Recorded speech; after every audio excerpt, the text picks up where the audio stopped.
Welcome home. We are WNST, AM 1570 Towson, Baltimore. We're Baltimore Positive. We're here at State Fair. It is a cup of soup or bowl. I have a bowl of cream of crab soup. Pretty delish. I had one bite of it. This guy's going to do a lot of talking, so I'm going to be able to eat. It's our final segment of the day here. We're at State Fair. It's all brought to you by the Maryland Lottery. I have the lucky Magic 8 Ball. I've been scratching that off. We got a big game going on this weekend. 1 day left at Cooper's North. We've had a lot of celebs, a lot of fun, a lot of charity, a lot of community stuff, fun stories, allowing me to stretch out and have a good time here this week. We'll wrap things up at Cooper's. Next week, back to our regularly scheduled Maryland Crab Cake Tour. Will be at Lib's Grill in Bel Air. Harford County Executive Bob Casserly will be my guest, as will Joe Slivka. I'm sure we'll be telling old barn stories and Raven stories. This guy and I have old Orioles stories. I think I met him 30-some-odd years ago. I always think you're a lot younger than me, but I don't think you really are, but we're going to figure this out. Jason Siemer is a local rock star, musician, photographer, bon vivant, wanderlust man who is just back from his African expedition, shooting photos of safari in places like Kenya.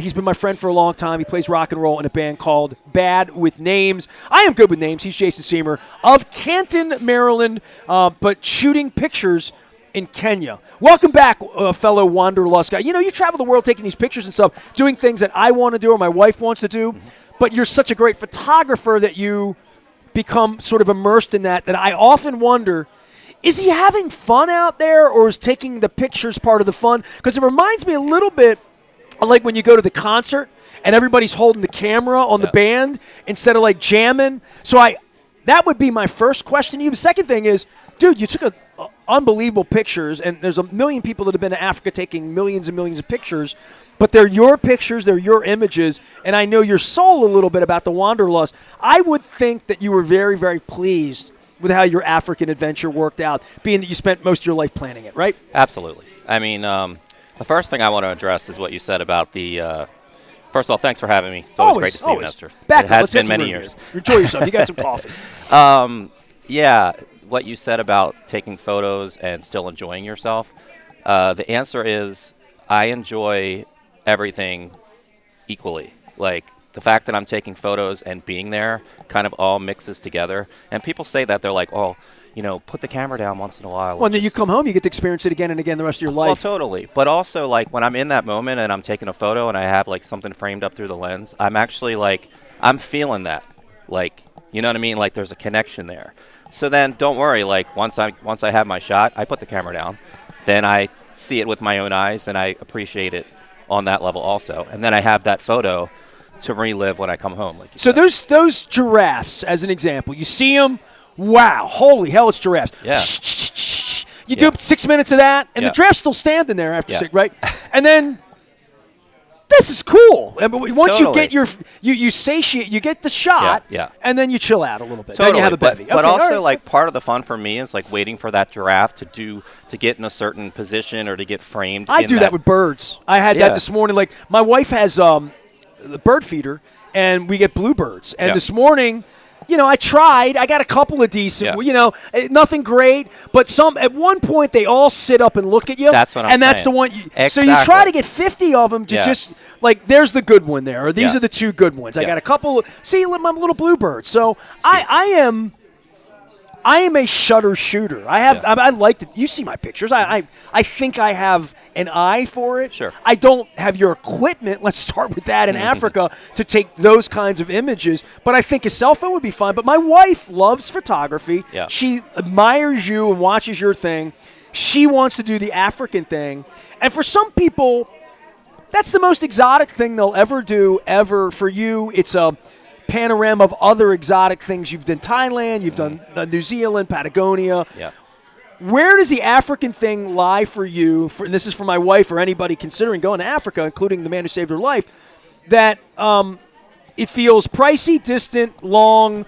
I wouldn't know the right way to do it. Dude, you're jumping out of a hot air balloon. I mean, the amount of research you went into, did you borrow someone else's idea, or did you spend 8 months researching this? Well, this thing kind of started like years ago. With the first time I went to New Zealand, I did a group tour with a company called Kentucky. I did a Kentucky tour in Australia. Okay. Yeah. Young girls, under 35, All discos, that. beer. Yeah. Yeah. Yeah. Oh, it was a trip of my life until I had another one. It was great, but I was telling people on the last trip that I did that type of trip was interesting at the time because I was in probably my early 30s, but I'm not into all that. Like, it was just go, go, go and a party, and I was seeing things that I had never seen, and they blew my mind, like the landscapes of New Zealand, and that actually got me hooked on like going to really far off places.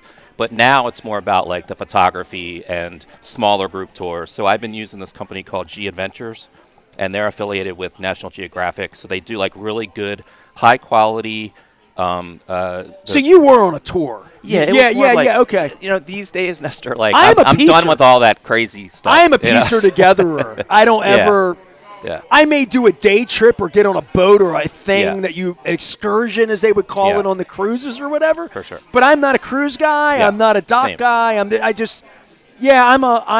do it myself. Yeah. I don't think I'd like that, but I like what you did, so that's why I want to hear it. I don't think I could do Africa alone. I would have to find here's the thing. These kind of people. Most of these tours I've probably done like 4 or 5 G adventure tours in various parts of the world. And what I do is I use that as kind of like the anchor for the rest of the tour. So it's a good chance, like if you've never been to that part of the world, to go. That way you have like a group that you're going to be with and you're safe. And for a week. There's a structure of that, and then there's the beginning and the end. And then during that time, you're learning like the local how people go about things, the money, the traditions, like just the way of life. And then you're meeting these guides that are like from there, so they can kind of like tell you what things are like and then give you suggestions on like where to go after that, what's safe, what not to do. And basically like people just open doors for you, and then you just kind of go through them because you take recommendations from people that you trust at that point. So then you're just like, okay, I'm going to go do this, and I have this now because I'm acclimated to the country, and I can like feel more confident now, kind of like going off on my own after that. How long were you over there? 3 weeks. 3 weeks, okay. In East Africa? Yeah. 3 weeks in East Africa, and you put months into this. Yeah. How much of it was tour involved? A week?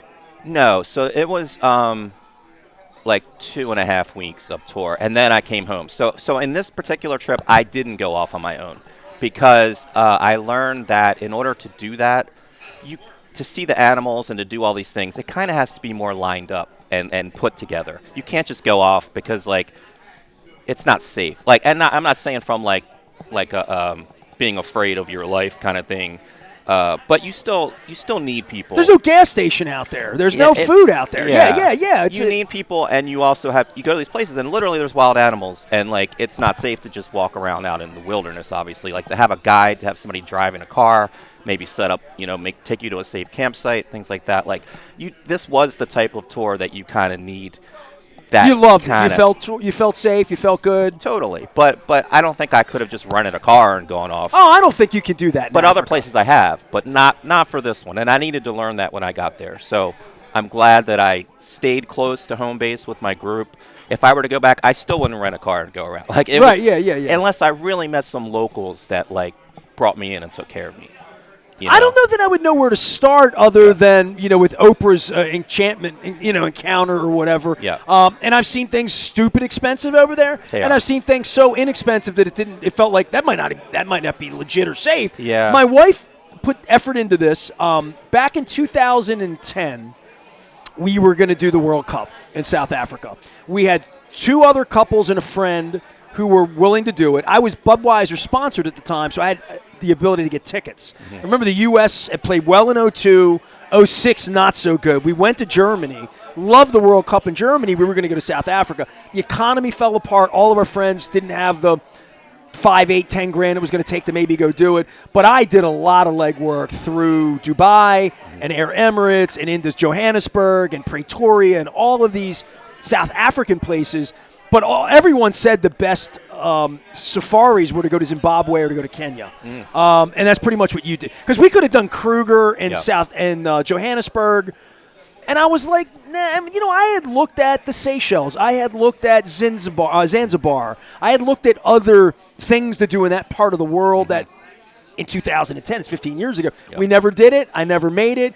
But I put a lot of effort into it. So I felt like I knew a little bit about it, and I knew enough to say, this is not something you're going to stay at the Super 8 and do on your own in no. any sort of way. No. That you're going to need a group, and then is it the $500 group, the $1,000 group, Exactly. the $2,500 group? Yeah. Do you want to be at Oprah's play? And then it became like it was a little paralyzed by it, just saying, well, I want to see the Big Five or whatever, and then I'm like, I can go to the zoo and do that, to some degree, unless I'm feeling like I want to be in Africa. Yeah. I think I wanted to be there 15 years ago. I think it feels rugged to me now. It feels like 3 weeks of that would be a lot of money and maybe something that I would do the little taste of it, the easier way. But your way, I think the thing about it, Jason, is that I might never do it, and that's what makes it so appealing to do it through your eyes and want you on the show to talk about it. Yeah.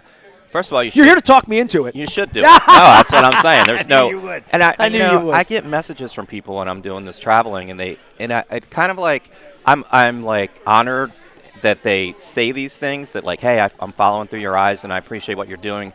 But the thing that like kind of jars me a little bit is when they're like, I'll never do that, and I'm like, why? Like, I get it if you can't physically do it, or like maybe you have a job or you can't take off for 3 weeks. I'm lucky I'm a freelancer so that I can make my own schedule and tell my clients, hey, I'm not going to be around. Are you cool? Like, I still like kind of clear it with my clients, but January is usually when I travel because there's not much going on. And if you go south, you go in the summer, period. Yeah. Was it hot? Yeah. It was their dry season. It was probably 80s, but it was dry and dusty and definitely a little uncomfortable at times. At night, it got really cold. Once that sun started blazing, it was on. But I'm just saying, like, when people say I'll never do that, I become like a little disappointed, and I'm like, what's holding you back? And I get there's different reasons, but what I hope that doesn't hold people back is that like fear of like just stepping out of their comfort zone, because like once you do that and you realize that and you make that effort and you book the trip and you get there and you're standing in the middle of one of these places that you only saw on TV or in the movies, you just stand there and you're like, I'm here. I thought Yellowstone was that way as a grand place that I've been. Yeah. And I've been a lot of places that are, I've been to South Island in New Zealand. I've been to Australia. Yeah. I've been on the Great Wall of China in Beijing. You know what I mean? But what's that feeling? When you're there, you're just like, oh my God, I'm here. I'm doing this. You know what I mean? I love that feeling. Yeah. I live for that. That's a jam for me. Same. I want to do Banff.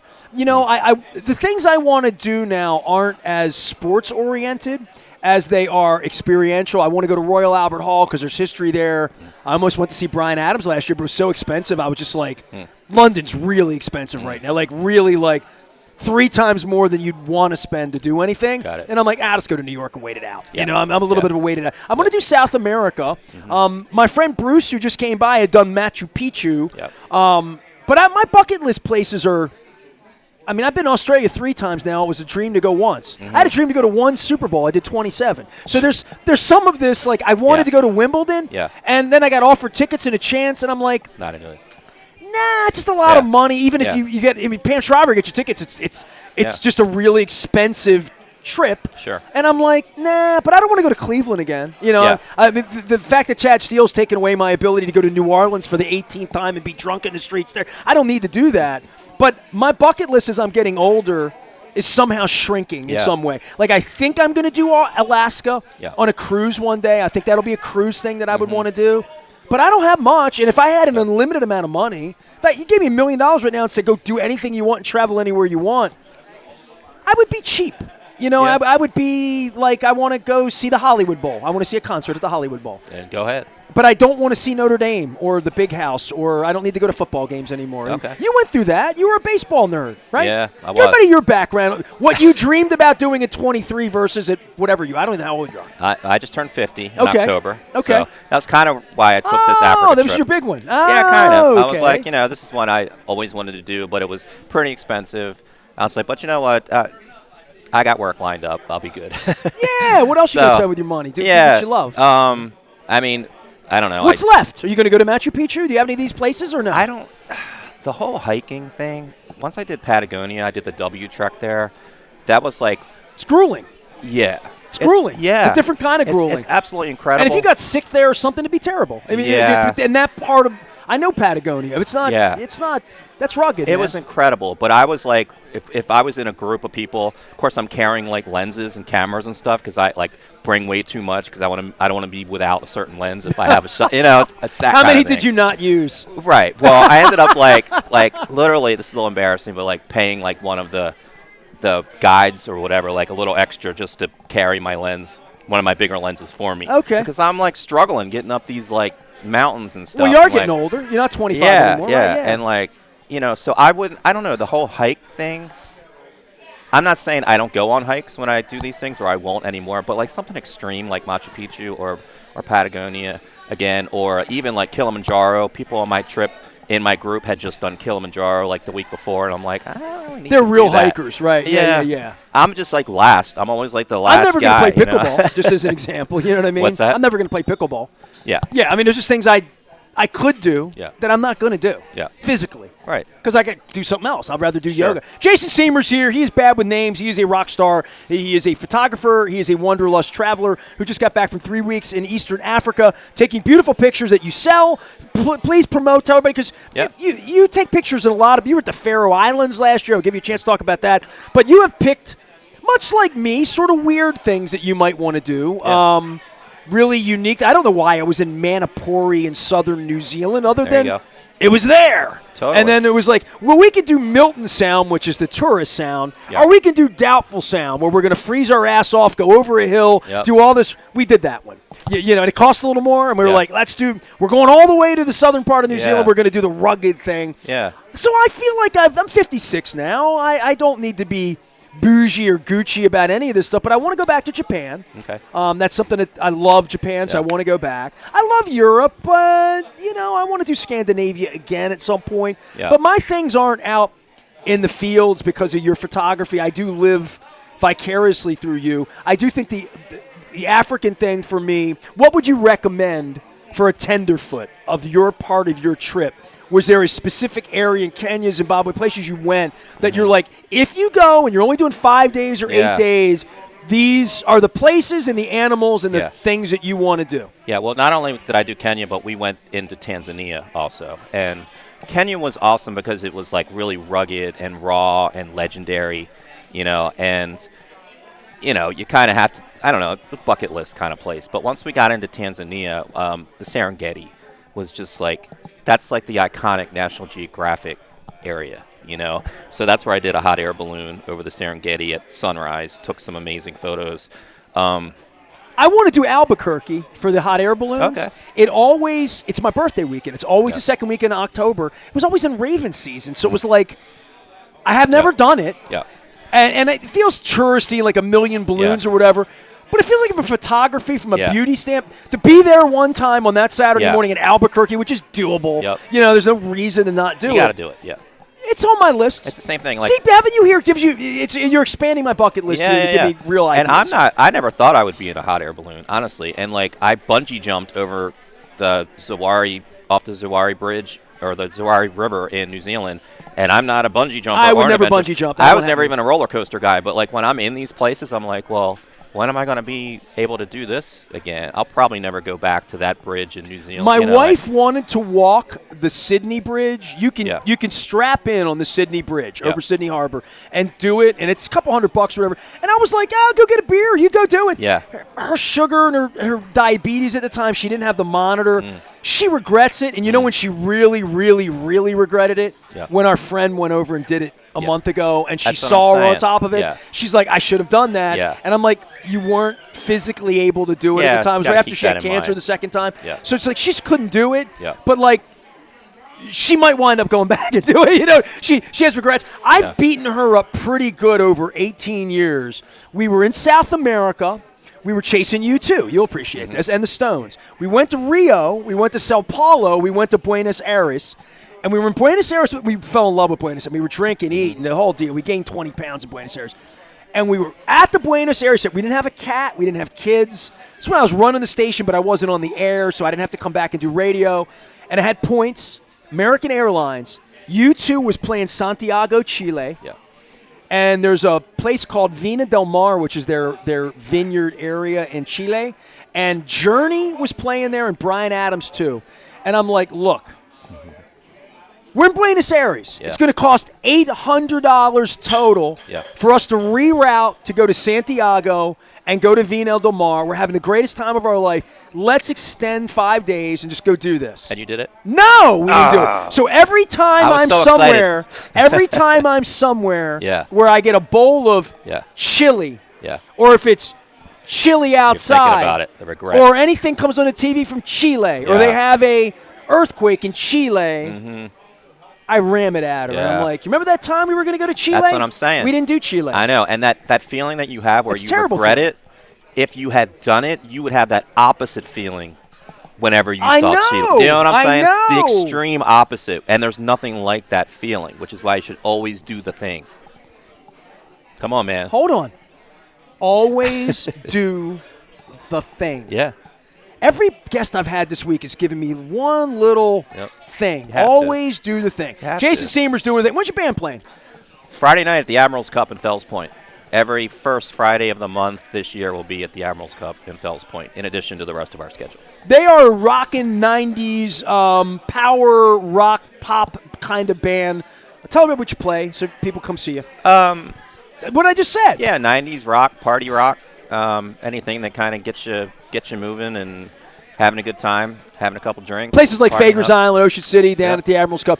You can book the band as well at Bad With Names. And you're a photographer. If people want to hire you, tell them how to find you. Jason Siemer Photography.com. Jason, Siemer Photography.com. There's a email link on there. You can reach out to me. I also have a Facebook page, Jason Siemer Photography, all one word. That'll link to that. And an Instagram, Jason_Siemer_ photography. I don't want to say that I'm disappointed I brought you out next to me because I like you and I don't get in a room with you much. And I thought it'd be fun to tell these stories. This might have been better on Zoom where we pull your pictures up and talk, through the animals and Let's the do that people. another time. Well, we should because Yeah. you took pictures. I spent time in the islands and there are a lot of people and maybe they're racist. I don't know. They have to speak for themselves, but I don't want to go to Jamaica. It's poor. I don't feel safe because they're poor and they are a different color and it's unsafe. And Yeah. I read things on the internet or whatever. So many of your African pictures of the colors of the fruit stands and the people Yeah. and their clothing. Yeah. And today's Bob Marley's birthday. Oh. So, one love always, right?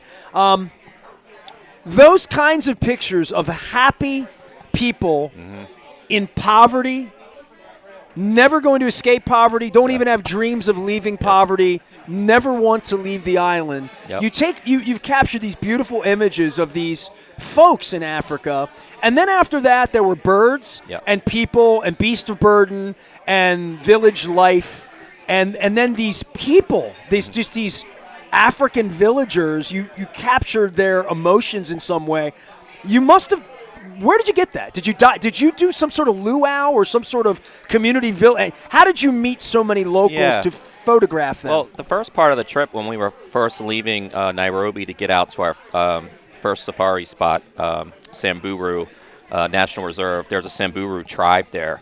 And G Adventures has it set up where you can kind of a welcoming group. Yeah. And okay. it felt, there was times when it felt a little touristy, but at the same time you're like, you're not just going to go into a go in and just start hanging out. So it was arranged.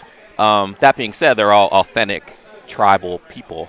They weren't imported from Atlanta, correct? Right. Yes. They're not actors, They're not African Americans. They're African. Absolutely. Correct. So that's how we got to, get a little closer to those people. But I don't know if you saw the first series of photos I was putting up en route to that area. I was literally driving in our safari vehicle with my camera out the window, anticipating little scenes coming up of the markets and the people and people on different modes of transportation. And you were clicking so fast you didn't even see it, I right? had a very fast shutter speed set up, and I'm waiting for it to pass by, and So you didn't really see the picture until you got home, kind of. Exactly. Right? Yeah. So now okay. I'm going through this stuff, and I'm like, Look at that's that goat. exactly what I want. It was all roll of the dice, but now that I see it, I'm like, this is priceless stuff. Nice. For sure. Nice. Yeah, so. Wow. Priceless trip. Jason Siemer was over in Africa doing his thing. So you have a next one or no? I mean, is there a This was your 50th birthday. You've been to all these weird places. Yeah. I don't know what. You probably picked Thailand at some of these places based on budget. Some of these places are inexpensive to go to, Absolutely, right? yeah. Literally. I mean, because South America is more inexpensive right now, Yeah. which is why I'm not going to London for $500 a night when I can go to Bogota for a week for $500. You know what I mean? And see a place I've never seen. Yeah. So I'm really, man, the last 3-4 years, I have only gone places where there's some element to it. I've been to L.A. a million times. Now that they've had fires there or whatever. Yeah. But I haven't been to the Hollywood Bowl, so I'm not going back to L.A. till I can get to the. Yeah. I want to do Joshua National Tree Park, right? Yeah. Joshua Tree. So there's some things I want to do that I haven't hit. I've never been to Palm Springs. Yeah. Last year, I had never been to Lake Tahoe. I had never been to Reno. I had never been to Sacramento, and I have friends there. Yeah. So I booked a trip, and I went and saw Bryan Adams in Lake Tahoe, There and you I go. drove up the mountain. See? I had never been any place Yeah. where when you come down from Lake Tahoe, it was a year ago last week. It was championship game week. Because the Niners and the Ravens were – it was the week the Ravens played, but I went away during the middle of the week for my mental health. Basically. Good for you. Yeah, well, you remember the Orioles. I have them both Somewhat. now. So, Yeah. Sports been bad about it good to me. So I leave Tahoe, and it's like snowing a little bit, and then you got to come down the hill towards Sacramento, and I'm like in a rental, that I got in Reno, and they're like, pull over and put the chains on. Oh, yeah. And I'm like, I don't know nothing. I'm from Yeah. Colgate. I don't know nothing Right. about no chains. Yeah, you yeah, know? reality check. So, $50 at the top, $50 at the bottom. Take them on, put them off. I feel like I felt like a dumbass. I'm like, Yeah. hey, what do I do? I got no choice. I'm going Yeah. down. I want to go to Sacramento today. I got Yeah, a car. yeah, What am I going to do? yeah. So it's been a while since I've been pinched in that way. Yeah. I always think travel's a little bit like that, It's funny you say that because I tell people when they're like, when you do these trips, like, aren't you like nervous or whatever? And I'm like, look, one thing you have to expect is there going to be moments when you feel really stupid. Just like you said, like, or just like you're doing things that you never took into account for, or you just like weren't ready for, or there's certain local traditions or something that you're just like. Well, the language barrier isn't great most places Americans would go. For any American to go to Europe, they speak English For sure. for the most part. Yeah. For even in Yeah. France, where they pretend you can get by. I've only been a handful of places where, and I speak enough Spanish to get by in South America and Cuba, places I've been. Australia, they speak English. Yeah. Dude, land in Tokyo. Go ahead. Land in Beijing. Yeah. And try to do anything. Yeah. And I went. One of the funniest stories. I tell this story all the time because I'm missing a finger. Right. I'm missing a pretty key finger here. It was cool. Like pick my nose when I was a kid. We went on our own in China. We were there with Ripken, and we're there with the State Department, and we're at really Tony Hotel. And we had all of these lists of things that never mentioned Taiwan. It's offensive to anybody, and you're not allowed to say the word Taiwan in China. Interesting.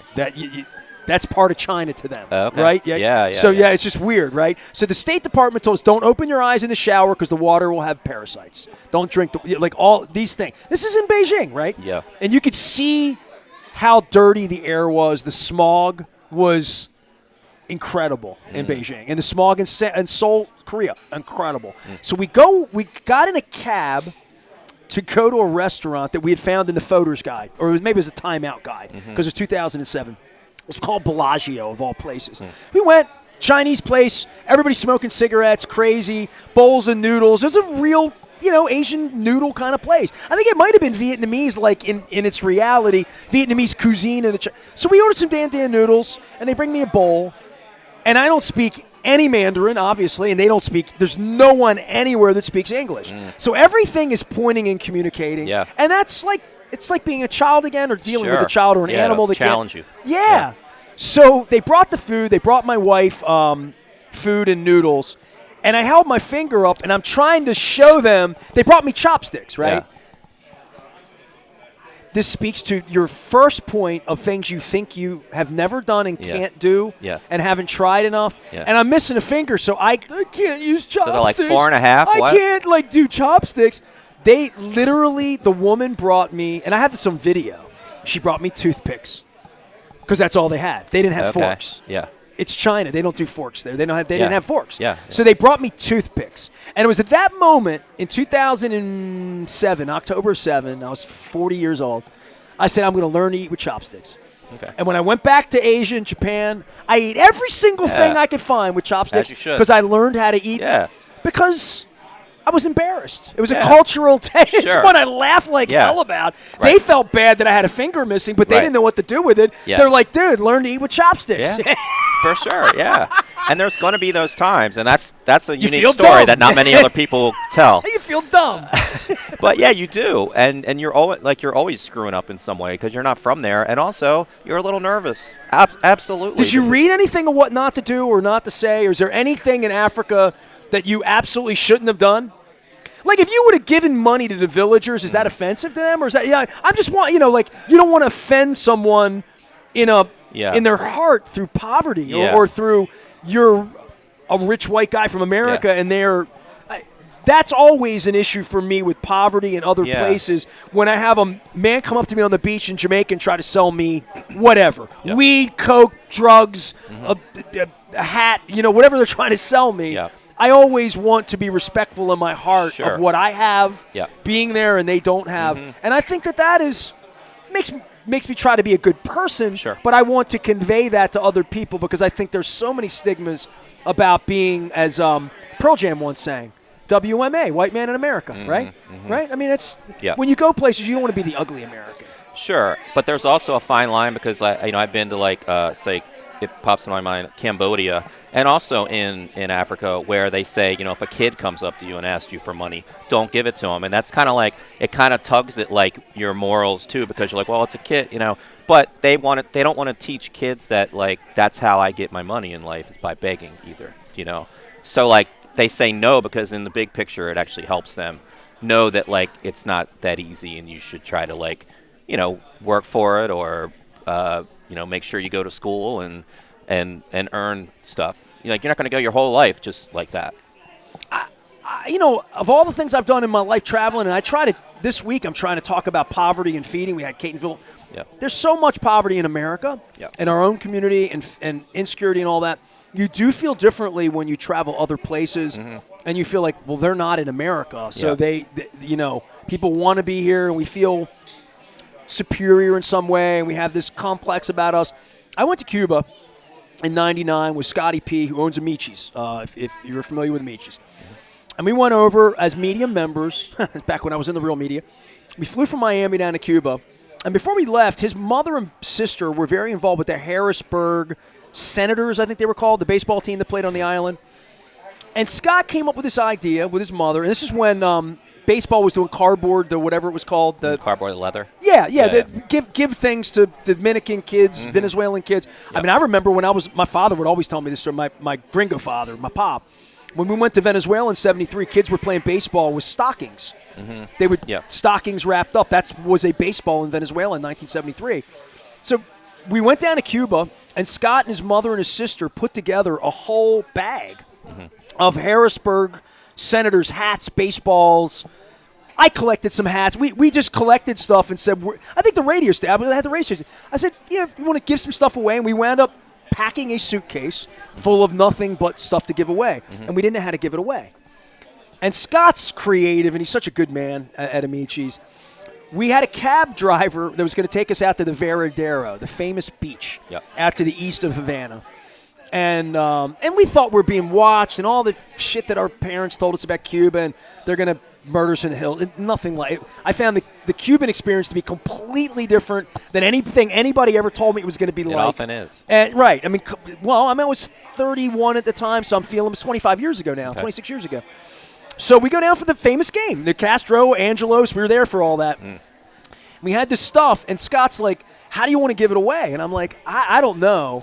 And Scott's like, I bet if we drive around, we'll find kids playing baseball. And we'll just give it to them. Yeah. Oh. Dude. Not good. I will cry. No. It was like it was the most Santa Claus thing I think I've ever experienced in my life. I don't know. You can feed ducks and they come and they're happy, and I feed squirrels every day and they're happy. Then there's human beings and these children. We went to this field. I have pictures of all of it. We said we wanted to play ball with them, and they let us into the game. Cool. So I'm out there pitching. I was wearing a tank top, a Hot Shots movie tank top and a hat, and I'm pitching to these kids, and there were three sizes of kids: small, medium, and large. There was the 6 to 8 year old kids, the 9 to 12, and then the kids that were like getting puberty, getting big and could play, right? 14, 15 years old. They were on three different diamonds, And we went to the smallest kids thinking, let's give it to the smallest kids. Yeah. Well, all the other kids came over, and we got a game up. We had a big game, and we played ball. Wow. And then we went to give everything away. And the kids were fighting, not over the baseballs or anything. They all wanted the hats. And Scott's like, damn it. Yeah. If I would have known hats. that hats would have been the thing they wanted, the hats were gone. And when I gave the kid the ball, he gave it back to me because he didn't want the ball. He wanted the hat. You know what I mean? These are little kids. I'll cry if I talk about it because it was like insane. But it's amazing when you go to other places. I haven't talked about that. I don't think I've told that story 3 times on the air. I haven't thought about it much. Yeah. But you do think about what you can do to leave behind something that really is good that isn't about your own thing. Give them what they want. They wanted hats.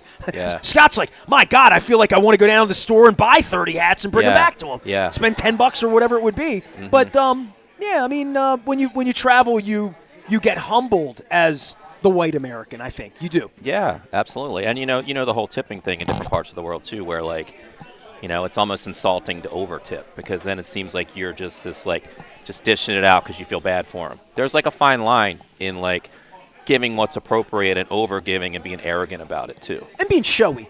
That's what I'm saying. Yeah, of course. Yeah. Jason Siemer's here. His band is rocking down in Fells Point. They are bad with names. He's a wonderful photographer. He's taking some great pictures out in Eastern Africa. 3 weeks abroad. You're done. You don't even have a next place. I've asked you 3 times. You don't have a next place. You're done for a while. There's always things that like pop into my head when people ask that question. Like, I'm just going to say this now because this is what I've been thinking for now. But like, I'd love to go to Madagascar. Okay. That's one of those like another African country, but like its own. Off the continent kind of thing, its own island. You don't want to do Tasmania or, you're not. Like Australia, down in Yeah, Australia. that's another one of those kind of islands. Yeah, I feel like that. I don't know if that's rebuilding because it burned like a number of years ago.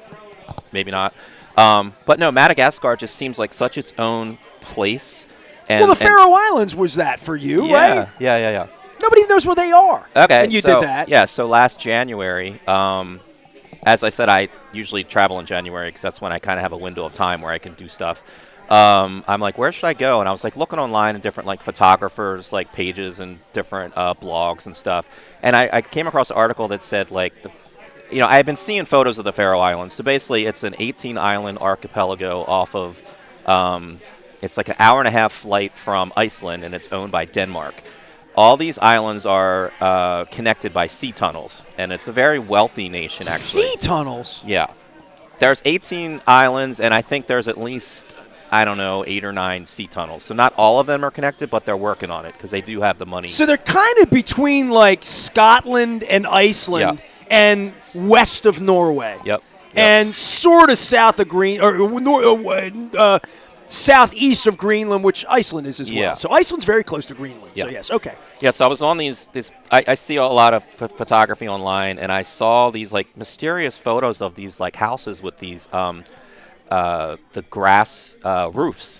And I'm like, that's so interesting. It's so, like, just cozy and intriguing. And you see these mountains and rolling hills, and everything's, like, super green, of course, during the summertime. But I saw this article that said, the true adventurer would go here in the winter because no one else is there. It's off the beaten path. How many people live in these islands total? I mean, is it 10,000 people no, maybe? There's, I want to say there's 50.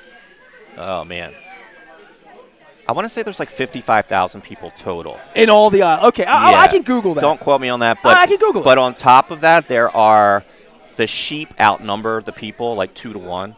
So literally when you're driving down the highway, there's like sheep crossing the road. And 53,270 people. Close. 53,270 people live on these islands. Yeah. In the middle of the North Atlantic Ocean. You think maybe like the boat, right? The Titanic, kind of like that's that area of the world. Yeah, so like 35,000 of those people, I believe, live in the capital city, which is called Tórshavn, and the rest are spread out throughout the islands. And it's everything's about an hour and a half to 2 hours away from the capital city. So you do these rolling. And when you show up in a car in these places, these people have never seen. They don't see tourists. They're probably very skeptical of you, right? They're they're starting to see more and more tourists. Like, it's becoming like the new Nobody's Iceland. going there to kill anybody. It's in the middle of nowhere, right? Totally. Like, literally. Yeah. Like if you're there, you're just a wanderluster. You're not there to Absolutely. see the Rolling Stones. No. I mean, Absolutely not. Faroe, Faroe, Yep. Faroe Islands. Please Yep. look them up if you've never. It's Yep. Dude, this is what makes you interesting. You know that. I mean, not the music and the art and all that stuff, but your Oriole baseball song from 35 years ago. This makes you much more interesting than that. Thank you. That's okay. But everybody knows your song, but you hate your song. Do you watch any baseball? Or you're done with sports? Or I never talked to you about this. Yeah. You had 10 years where you felt about the Orioles, even when they hated me. I didn't really hate them. They hated me. Yep. I did hate them because they ripped me off. I mean, lied to me. You know, when you don't pay a $30,000 bill, you don't remember, you forget that thing. Yeah. But you had your own exit from baseball, and I think when you were a young man and you and I were rivals, friends, you're running the video, I'm nasty now. Like, you thought you were going to spend your life in baseball and sports, right? Rivals.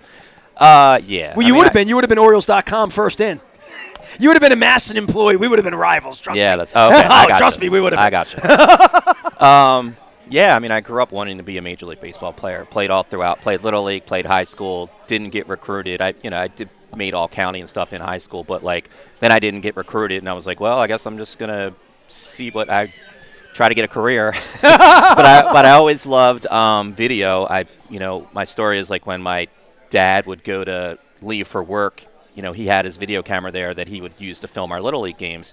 And when he was at work, I would take the camera and just film like little skits, film myself playing ball around the yard and stuff like that. And then I started teaching myself how to edit, just tape to tape VHS from like the camera to the VHS recorder.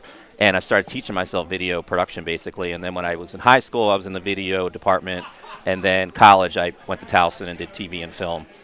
Graduated from there, and I landed my first job. You were kind of a first-in video guy with the Orioles. I mean, they had just gotten a Jumbotron and were making – I mean, I remember the videos you made for Brady Anderson. Every player had a fun little video that played. Yeah. Anybody that's old enough remember Heroes of Birdland. Yeah. That was your work back in the early days, before there was a Masson, before there was a .com. And it was the kind of stuff that, Home Team Sports probably – that would have been the next thing for you if you stuck around, would have been to be in television baseball production of the games, for right? Sure. Yeah, I mean, Memorial Stadium. That would have been a different life for you. You still do that work. You do a lot of that work. For sure. You just have exited from, like, Peter Angelo's, basically, early on, frankly. It was my dream job after wanting to play baseball professionally. So, like, when I was able to – because I was I wrote that song for the Orioles growing up, just a passionate Orioles fan.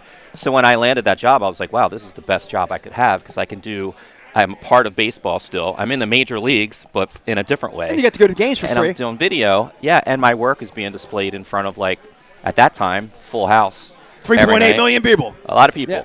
And I was 21 years old with that job. So, like, that was I made it. You were significantly younger than me. So you're I'm 50, I'll be 57 this year. So, like, my perception of you, this is 1993, 94. I was 25 or 26. You were like 19. Yeah, I started that. I think I was 21 when I started in 97. I was there from 97 to 07. Well, you were always strumming the guitar, too. I mean, you had that going on, too. For sure. And I was writing music, and I released a couple of my own CDs during that time. And then I have one of them. I still have one of the CDs. Yeah. Okay. Yeah. You and Ed Lauer. I mean, you guys were making CDs in the 90s. It was inexpensive to do, and you had it in your heart that maybe you could be that guy, right? Yeah, and I like to take my creative stuff kind of to the next level and think outside of the box. And like when I was writing the Orioles song, I was like, well, how can we like update the Orioles magic into more of a new modern age thing? And I want to put my own life experience to it and tell my story growing up being an Orioles fan. It was a little Gin Blossomsy is what I would call it. Is that fair? I love the Gin Blossoms. But that was that era. I mean, that song, it was I can almost hear him singing radio, that song. Yeah, I mean, sure. It was that kind of song. Yeah. But every lyric I put into that song was like from my heart and what I felt growing up as an Orioles fan. So that they started playing it at the park, and I don't know. Now that was 98. So however many years it's been now. When did you leave? 98? 07. I started in 98. So you were there during Free the Birds. Yeah. Oh, see, we were rivals. See, I knew I got you that. Weren't a rival, everybody had to hate me there. Trust me, in order to keep your job. We didn't hate you. No. Flanagan didn't hate me. The rest of them. Trust me. Yeah. I got unfriended by everybody and un-LinkedIn. But you left, so we're here. Yeah, I mean, 18 years ago, dude. I have nothing but appreciation for the job that I had there, the people I met, the experience I got. But you were done with baseball when you left. I was burned out. Yeah. You don't go to games anymore, right? I've been to a handful of games since I left there, and I don't hate the Orioles. I still have friends that work there. I want to say the right thing, and the real thing is that I always appreciate what I had there, and I appreciate the people that are still there, and I appreciate the opportunity, and it was a great life experience. And how many years? 14? 10. You were only there 10? It felt like you were there in 93 and 94, but you weren't. You didn't get there till 97. 97 to 07. All right. So I'm mixing it up. Yeah. You were late Brady Anderson, and I'm trying to think of the Yeah. So I saw Cal retire, and, then things got unraveled, and people weren't coming to games, and it was like, why isn't the Jumbotron firing up the fans? Because we're not hitting the ball or pitching. I don't want to go there. But anyway. No, but I would say for both of us, we spent so much time in baseball that we saw the warts. I'll leave it at that, and just say, it's a tough gig being your job with the Orioles. Yeah. It's incredibly demanding. Yeah. Baseball's demanding for everybody. Yeah. And I think you and I being around it really, I gathered this very early on how difficult it was to be Mike Messina or Cal Ripken in 1993, 94. And the whole no matter how much money they were making, just doing that job and performing at that level, packing your bags, going on the road for 10 days, coming, just staying healthy, all of those things. The pressure's on for everybody across the board, no matter if you're the front office or the team or the vendors or the ushers. And it is fun to get out of that, I would think, after doing it, right? The last 15, now you're just a fan again. It's a relief. If you want to be. And I don't want to say, I've lost. I don't really follow it as much, honestly. And when somebody asks me to go to a game and say, hey, let's meet at Pickles, and then we'll go, just grab a seat and just enjoy the atmosphere. Of course, I'm staring at the Jumbotron like, what are they doing now? Oh, that's wrong. They shouldn't be playing that. They shouldn't be doing.